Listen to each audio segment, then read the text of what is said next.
Komponen ketiga yang akan kita bahas adalah MOSFET.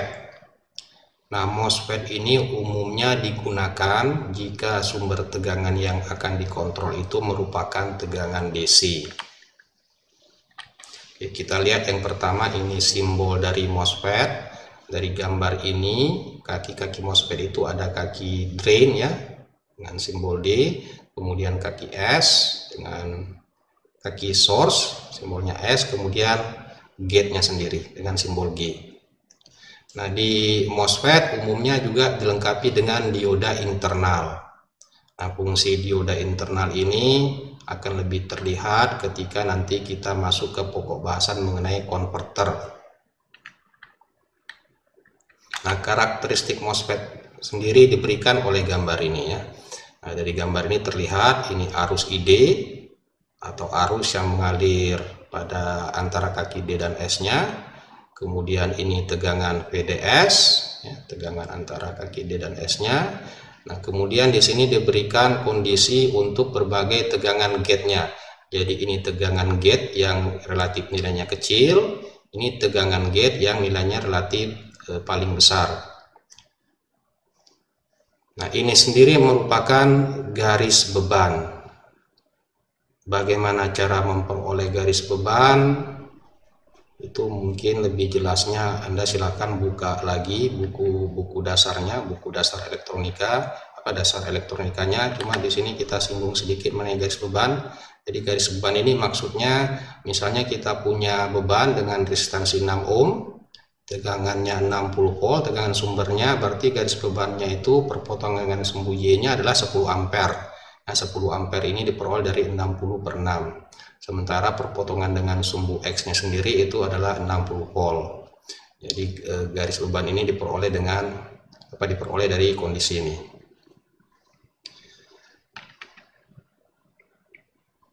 Nah, kondisi on off pada MOSFET sendiri itu dipengaruhi oleh daerah kerjanya. Jadi kondisi on itu akan diperoleh jika MOSFET-nya bekerja pada daerah ohmik, pada daerah ini. Ya, dari sini sebenarnya kelihatan bahwa kalau MOSFET-nya bekerja di daerah ini itu akan mengalir arus sebesar ID. Jadi karena ada arus yang mengalir, berarti idealnya bisa dianggap sebagai kondisi on. Sedangkan kondisi off-nya sendiri jika MOSFET-nya bekerja pada daerah cut off. Ya, ini daerah cut off-nya. Dari sini juga kelihatan. Misalnya kita lihat titik ini, jadi pada titik ini arusnya itu sama dengan 0, ya arus 0 bisa kalau arusnya 0 berarti kan MOSFET-nya ini kondisinya kondisi off. Ingat, pada komponen elektronika daya kondisi on itu maksudnya kaki-kakinya itu terhubung singkat. Kalau kita lihat pada MOSFET ini, jadi kondisi on-nya itu diperoleh jika kaki D dan kaki S-nya ini terhubung singkat. Sementara kondisi off-nya itu terjadi jika kaki D dan kaki S-nya ini terbuka. Jadi fungsi gate-nya ini sendiri sebenarnya mengendalikan agar hubungan antara D dan S ini bisa kita buka, bisa kita tutup.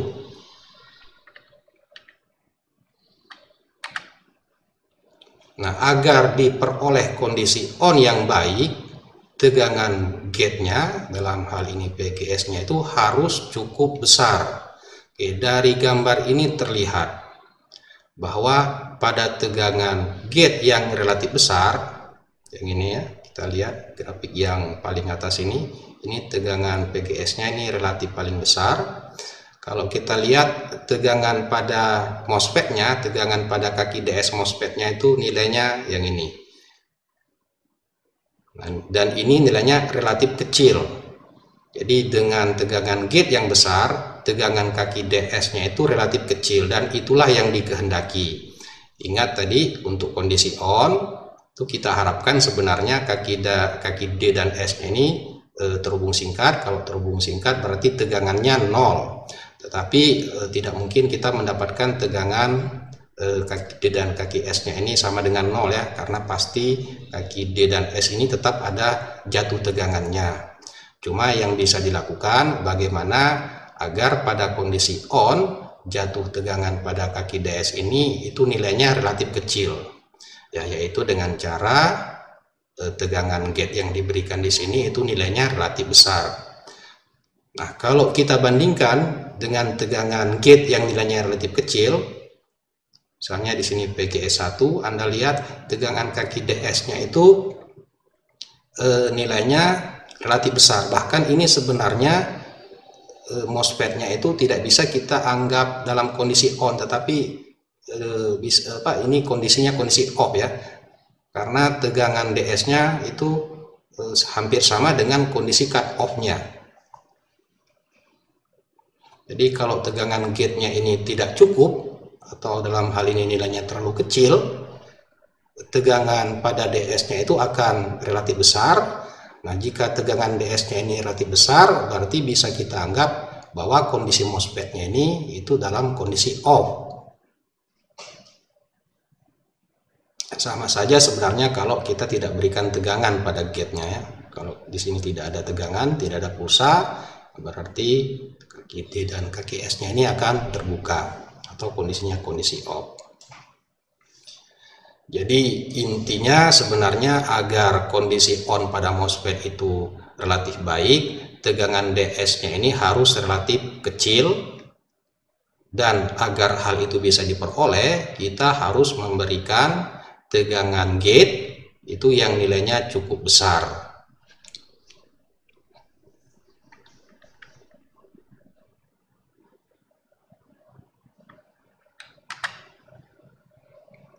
Nah, MOSFET sendiri dikenal sebagai komponen yang digerakkan oleh tegangan. Nah, maksudnya untuk membuka dan menutup hubungan antara D dan S ini, atau untuk meng-on-kan dan meng-off-kan MOSFET-nya, itu tergantung dari tegangan gate-nya. Berbeda dengan transistor, kalau Anda ingat kembali mata kuliah dasar, transistor itu merupakan komponen yang digerakkan arus. Jadi pada transistor, kondisi on-off-nya itu dipengaruhi oleh arus yang mengalir pada basisnya ya.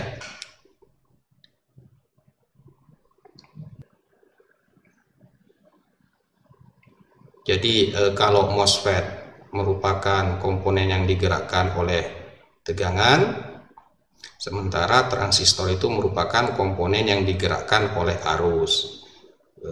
Kita ulangi lagi, jadi maksudnya ini tadi komponen yang digerakkan oleh tegangan, artinya kondisi on dan off-nya di sini tergantung dari tegangan pada gate-nya. Sementara kalau pada transistor, kondisi on dan off-nya tergantung arus pada basisnya.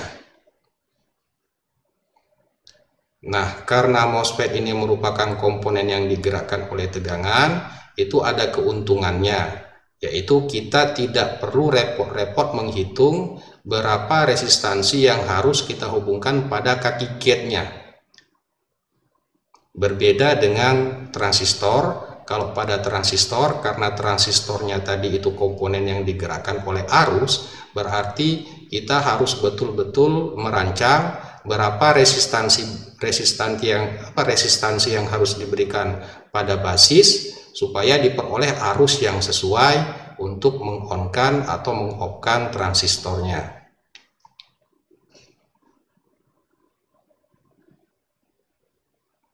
Cuma terkadang pada MOSFET kaki gate-nya ini tetap dihubungkan dengan resistansi, tetapi hanya untuk sebagai pengaman ya.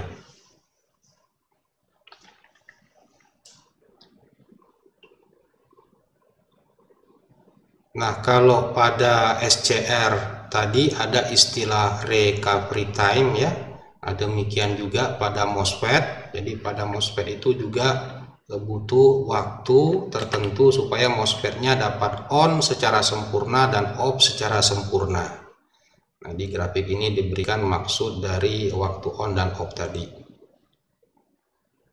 Jadi ini sama seperti pembahasan kita pada SCR tadi, itu recovery time-nya ya.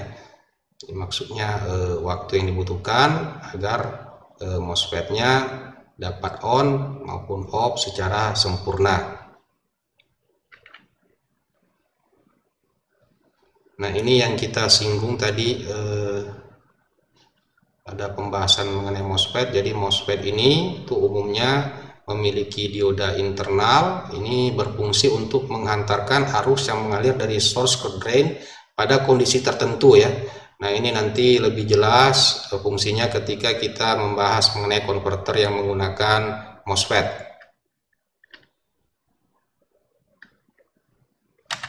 Oke, kita lanjutkan sekarang jenis-jenis MOSFET.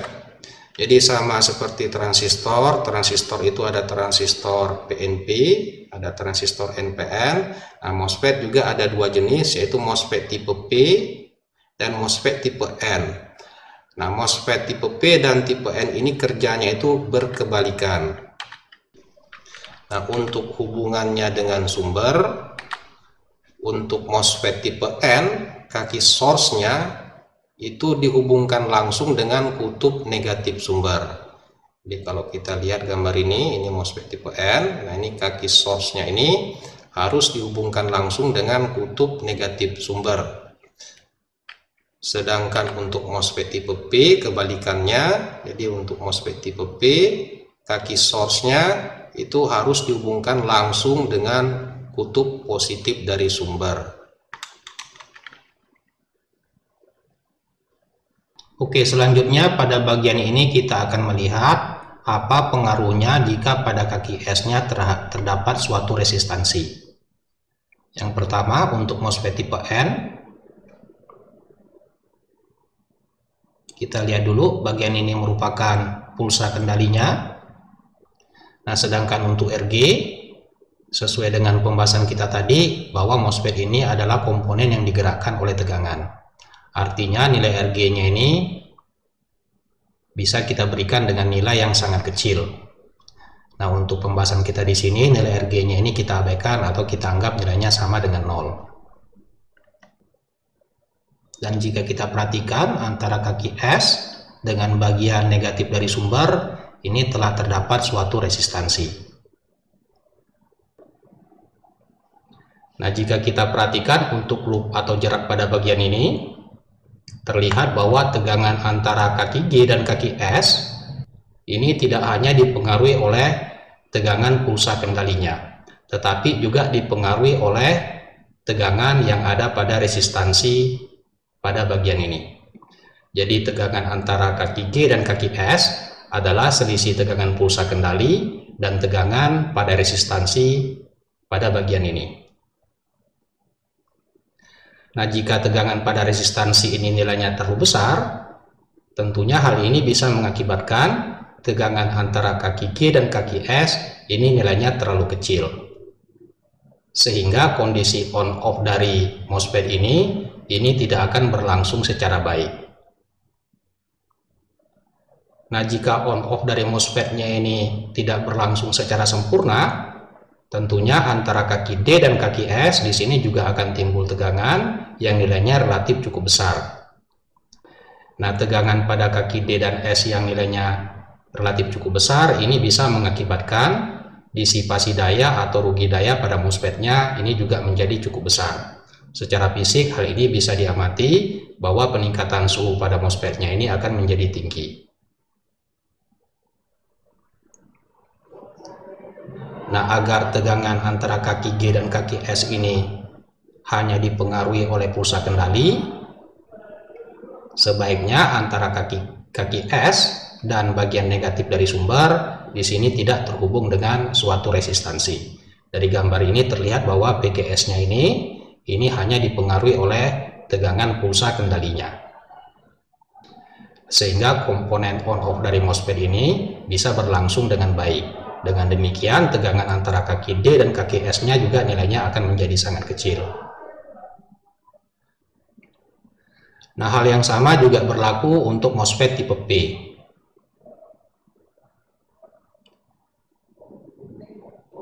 Jika kita perhatikan pada MOSFET tipe P ini, jadi antara kaki S dengan bagian positif dari sumber ini terdapat resistansi. Sehingga tegangan antara kaki G dan kaki S-nya ini tidak hanya dipengaruhi oleh tegangan pulsa kendali, tetapi juga dipengaruhi oleh tegangan pada resistansi ini. Jika tegangan pada resistansi ini nilainya relatif cukup besar, ini bisa mengakibatkan tegangan PGS dari MOSFET-nya ini nilainya akan menjadi kecil, sehingga proses pensaklarannya ini juga tidak berlangsung dengan baik.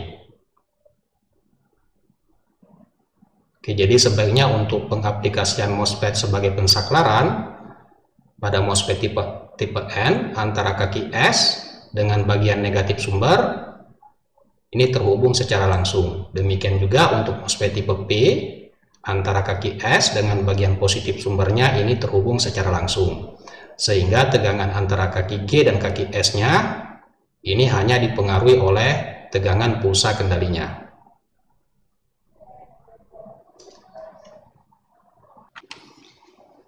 Kalau kita lihat prinsip pengendaliannya itu juga ada perbedaan ya, jadi kerjanya juga berkebalikan. Sebelum kita lihat bagaimana prinsip pengendaliannya, kita lihat dulu bentuk pulsa kendali pada MOSFET sesuai dengan yang sudah kita singgung di awal pertemuan tadi, bahwa kondisi on dan off pada MOSFET itu tergantung dari lama on off-nya pulsa kendali. Jadi ini lebar pulsa ini menentukan lamanya kondisi on, sementara yang bagian bawah ini menentukan lamanya MOSFET-nya dalam kondisi off. Ya, ingat pembahasan kita di awal pertemuan tadi. Oke, sekarang kita lihat perbedaan prinsip pengendalian MOSFET tipe N-nya dengan tipe P. Kita lihat dulu untuk tipe N.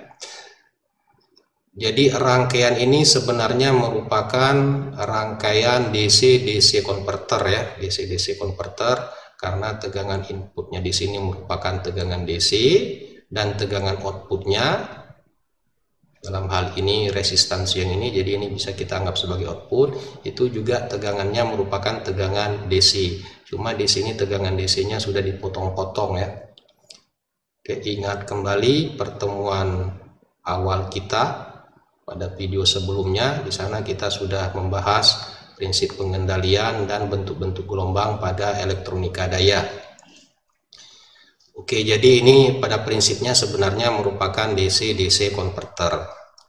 Nah, untuk MOSFET tipe N, ketika ada pulsa yang diberikan pada gate-nya, nah tegangan bebannya juga tegangan sumber juga akan diteruskan ke beban. Nah, ketika pulsa pada gate-nya ini hilang atau nilainya 0, nah, tegangan sumber di bagian ini itu tidak akan diteruskan ke beban. Jadi tegangan beban pada lebar pulsa ini itu sama dengan 0. Ingat tadi pada MOSFET tipe N, kaki source-nya itu harus dihubungkan langsung dengan kutub negatif dari sumbernya ya. Nah, dari gambar ini terlihat. Sementara kaki D-nya, kalau Anda lihat di sini, kaki D-nya ini tidak berhubungan langsung dengan kutub positif karena ada beban di antara kaki D dan kutub positif sumbernya. Kemudian bagaimana dengan MOSFET tipe P? Nah, kita lihat dulu nih hubungannya. Jadi pada MOSFET tipe P, seperti yang kita bahas tadi, kaki S-nya itu langsung dihubungkan dengan kutub positif sumber. Nah, untuk tipe P sendiri itu kerjanya berkebalikan dengan tipe N. Kalau Anda lihat ini model pulsa kendalinya, ketika pulsa kendalinya di sini nilainya 0, bagian tegangan ini akan diteruskan ke beban. Nah, ketika gate-nya itu mendapatkan pulsa, bagian tegangannya justru tidak diteruskan ke beban.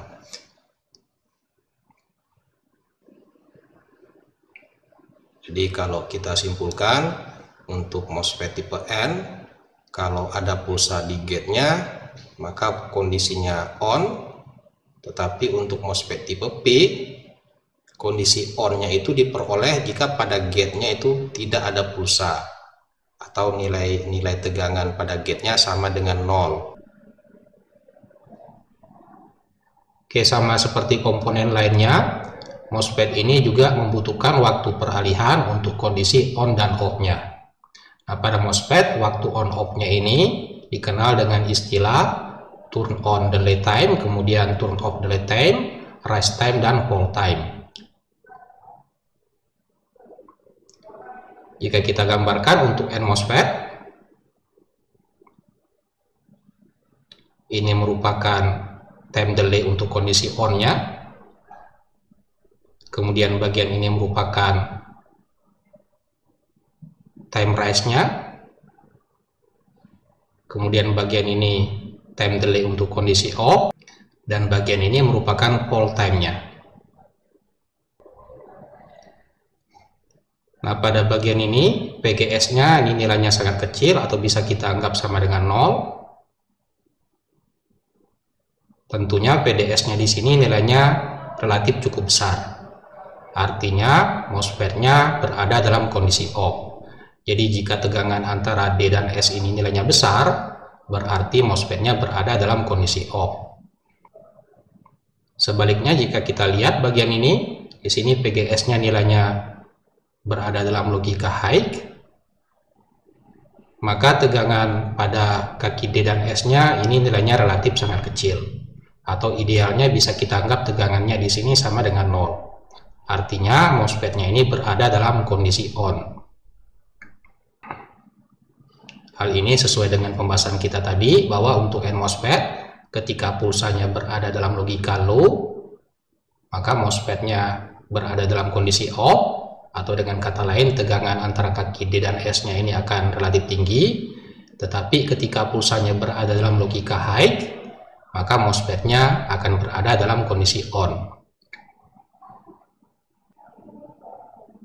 Nah, sedangkan untuk MOSFET tipe P, jika kita perhatikan gambarnya ini tentunya kondisinya kebalikan dari MOSFET tipe N. Nah, untuk mengetahui data lengkap mengenai waktu on off-nya ini bisa kita lihat pada datasheet dari MOSFET yang kita gunakan. Nah, seperti pembahasan kita pada komponen-komponen lainnya tadi, tentunya waktu on-off dari MOSFET ini akan mempengaruhi seberapa besar frekuensi yang bisa kita gunakan untuk MOSFET tersebut.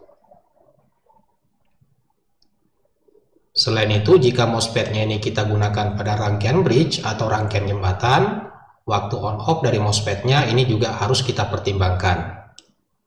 Hal ini akan kita bahas ketika kita masuk ke materi atau ke pembahasan mengenai DC-DC converter dengan rangkaian bridge.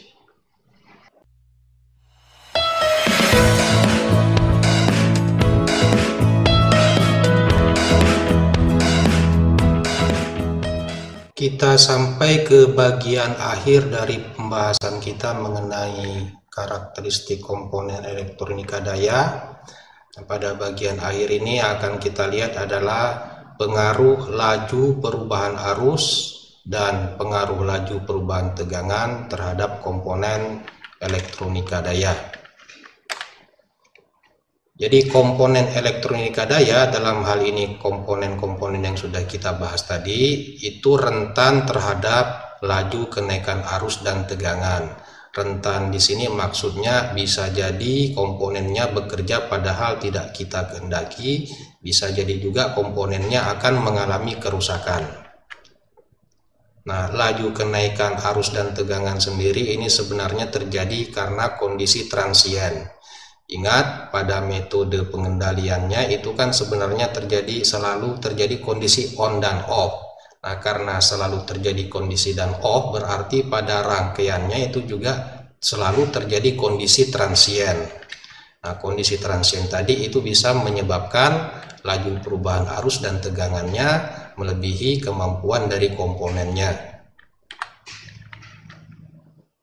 Nah, untuk mengatasinya sendiri itu untuk mengatasi laju kenaikan arus itu dengan cara menggunakan induktor. Sedangkan untuk mengurangi laju kenaikan tegangan itu dengan cara menggunakan kapasitor.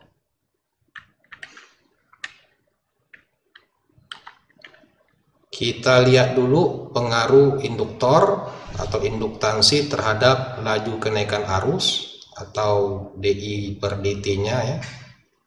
Kita lihat ini rangkaiannya, di sini ada induktor, ada resistor, ada kapasitor yang akan kita lihat pengaruh L-nya.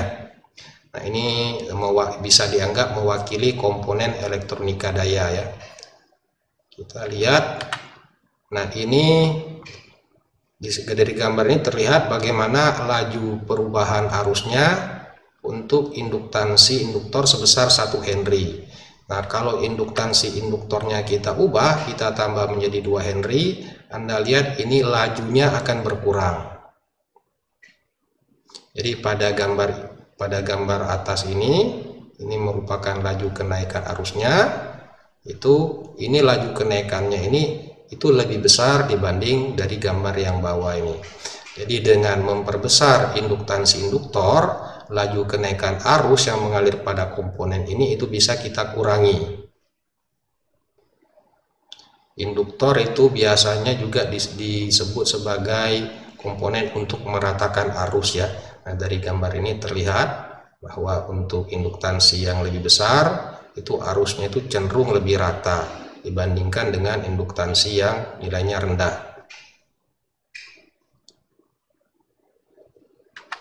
Kemudian untuk mengurangi laju kenaikan tegangan itu caranya dengan penambahan kapasitor ya yang dihubungkan paralel dengan komponen.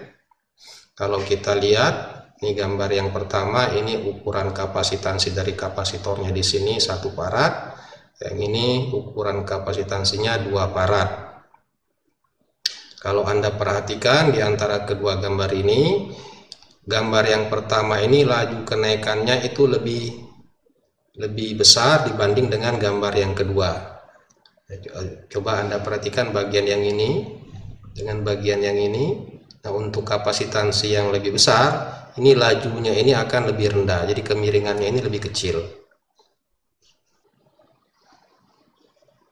Jadi ingat dP per dt ini maksudnya sebenarnya kemiringan garis ya, kemiringan garisnya.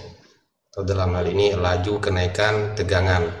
Jadi dari gambar ini terlihat bahwa untuk kapasitansi yang lebih besar itu laju kenaikan tegangannya atau kemiringan bagian ini itu lebih kecil dibanding kalau kapasitansinya ukurannya lebih kecil. Jadi kalau kapasitansinya lebih kecil, laju kenaikan tegangannya atau kemiringannya ini juga lebih besar dibanding dengan yang bawah. Dari sini kita bisa menyimpulkan bahwa untuk menghindari atau untuk mengatasi laju kenaikan tegangan pada komponen itu bisa dilakukan dengan menambahkan kapasitor dengan ukuran yang sesuai yang dipasang paralel dengan komponennya. Nah, ini kesimpulan yang bahasan kita yang terakhir tadi. Jadi ketika kondisi transien berlangsung, ingat seperti yang sudah kita singgung tadi, rangkaian elektronika daya itu selalu terjadi kondisi on off, dan kondisi on off-nya itu sendiri bisa berlangsung ratusan ribu bahkan jutaan kali dalam 1 detik. Nah, ketika kondisi transien berlangsung, laju perubahan arus dan tegangan pada komponen itu harus dijaga agar tidak melampaui batas laju perubahan arus dan tegangan dari semikonduktor. Nah, laju kenaikan arus dan tegangan pada komponen itu juga bisa dilihat dari datasheet komponennya. Nah, ini kesimpulannya. Jadi pengurangan laju kenaikan arus itu bisa dilakukan dengan menggunakan induktor yang dihubung seri dengan komponen. Sedangkan untuk mengurangi laju kenaikan tegangan itu dengan menambahkan kapasitor yang dihubung paralel dengan komponen. Nah, untuk penggunaan kapasitor ini yang dihubung paralel dengan komponen tadi itu dikenal dengan istilah snubber ya. Ini gambarnya. Jadi ini merupakan rangkaian snubber. Ini fungsinya untuk melindungi jangan sampai komponen kita ini mendapatkan laju kenaikan tegangan yang terlalu besar. Cuma di sini sudah ditambahkan dengan resistor, ini fungsinya untuk peredamnya ya.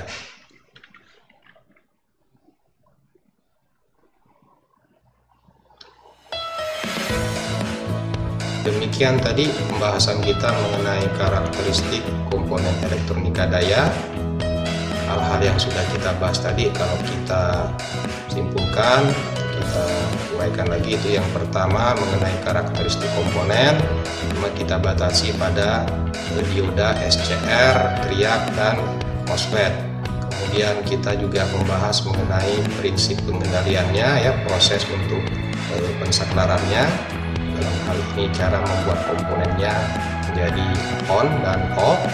Kemudian kita juga membahas mengenai parameter waktu yang mempengaruhi kinerjanya. Pada SCR tadi itu dikenal dengan istilah recovery, ya. Jadi pada dioda SCR dan triad itu ada istilah recovery time. Kemudian pada MOSFET itu diistilahkan dengan turn-off dan turn-off time-nya. Kemudian kita juga membahas mengenai pengaruh laju, kenaikan arus dan tegangan pada komponen dan cara mengatasinya. Demikian, terima kasih dan semoga bermanfaat.